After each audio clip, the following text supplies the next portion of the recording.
I have a question as well. Yeah. You talked about as being a secular Jew in terms of that over time kind of the religion erodes and it kind of goes downwards. Do you think that the role of religion has what that has played in history has been a overall good thing or a bad thing? God, you guys are unbelievable. These are incredibly difficult questions. I just had occasion to write a long essay about the British Empire. Was the British Empire from 1600 to 1949 when it finally ended, or 1960 when all the various colonies gained independence, was it a force for good or a force for bad? And you look at it, you study it seriously, you study it historically, you come to the conclusion it's too soon to tell. Well, you think it's any easier to make the claim with respect to the Roman Empire, say from the age of Augustus to the 5th century when the Roman Empire in the West collapsed?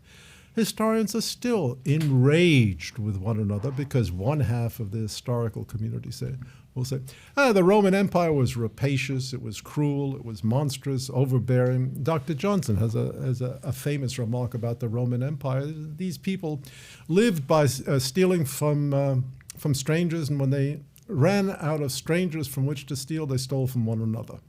That was his view of the Romans.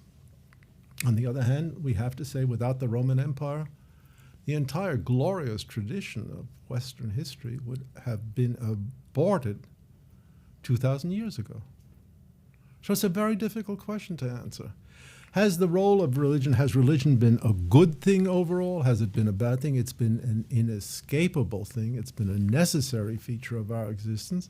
And we can certainly point to good things and bad things, obviously so.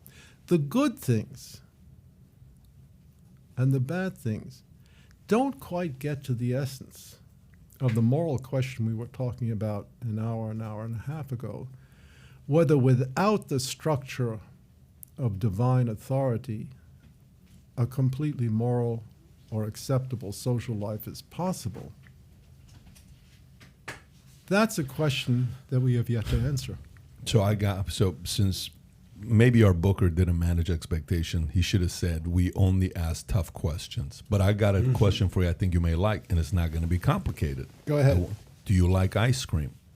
Yeah. Okay, then. So you can't tell us all we do is ask you tough questions. That's a very spiritual experience for some people when they have the right kind of ice cream. If you enjoyed this short clip, click over here to watch another short clip. And if you want to watch the entire episode, the entire podcast, click here.